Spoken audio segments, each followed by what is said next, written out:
G'day.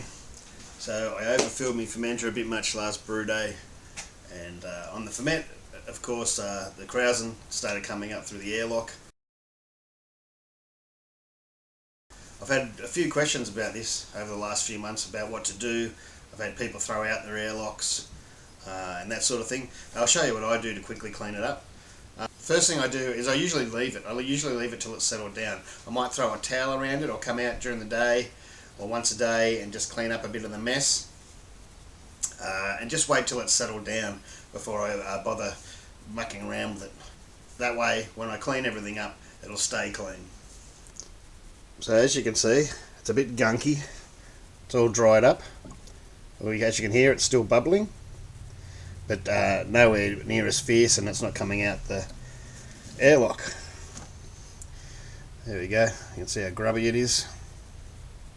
So I could just take the airlock out, clean it up and push it back in, but there's every chance that a bit of dried up gunk that it could fall back into the beer that you don't want. So usually I just take the lid off with the airlock in. Just be careful. There you go. Just pull it away from the back of the fridge a bit. Have some aluminium foil ready to put on top. So as this is still fermenting, there's still a bit of positive pressure from the CO2 coming out of the beer.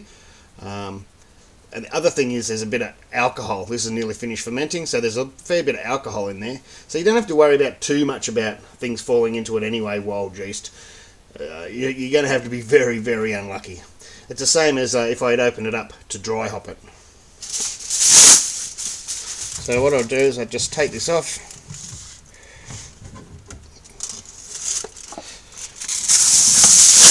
And just quickly put some aluminium foil over it.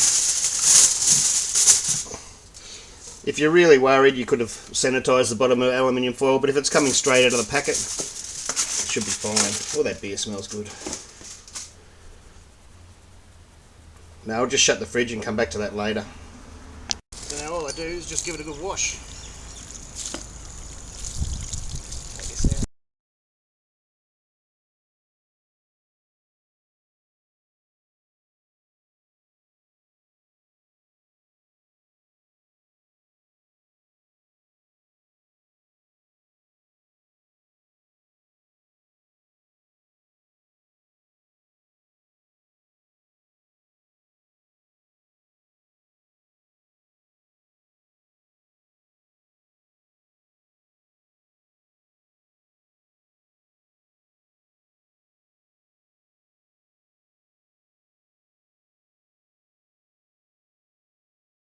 Now if all your fermenters are the same, of course, if you've got another clean lid, you can just set it up and put it back in. But I don't, all my fermenters are different. So after I've given this a good clean, I'll just put it in some star sand for a minute or so and put it back on. The airlock, you could soak that. It won't take long in sodium bicarbonate. I've got a video that shows me cleaning one of those. I can put the link down here. But I've always got a spare airlock, so I'll just soak this and put a new airlock in. Okay, there's a bucket, and the lid, the grommet, and the airlock. Star sand.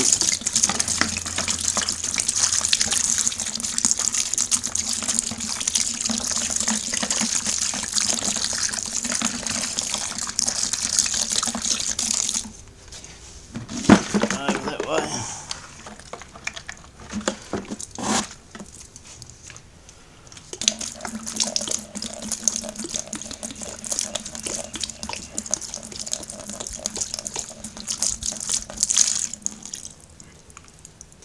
There you go. To be honest, you could easily just dry it and spray the bottom with a spray bottle of star sand just to sanitise it. But I had a bottle laying around from brew day, so that'll do. I'll just leave that there for a minute. While it's in here, I'll just, since it's been soaking a minute, put the grommet back in. There's the grommet back in. I'll just dip it back in the star sand for a sec again.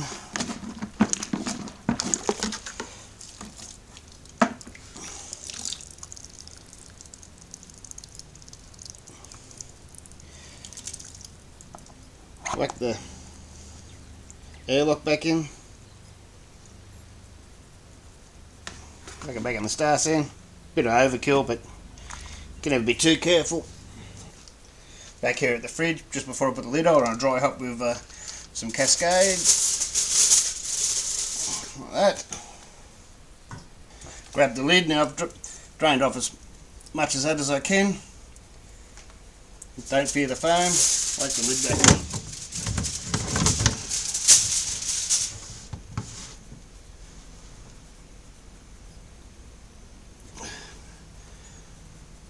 Bit of bubbles coming out.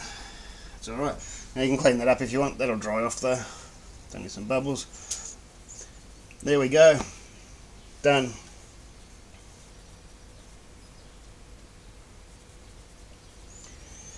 So that's it. As I said, it's not much different from opening it up to dry hop. Yeah, you've got the lid off for a couple more minutes, but you've got some aluminium foil or whatever you use on top to cover it over. There's positive pressure from the CO2 coming out still, and there's alcohol in your beer now. As I said, you wait till it's settled right down because you don't want to have to do it again. I know people will say use a blow-off tube. I don't use a blow-off tube. I don't have much room in my fridges, and it was my fault for overfilling the fermenter. Use a fermenter the right size and you probably won't have that problem. But anyway, I hope that answers some of the questions I've been asked the last couple of months. Cheers.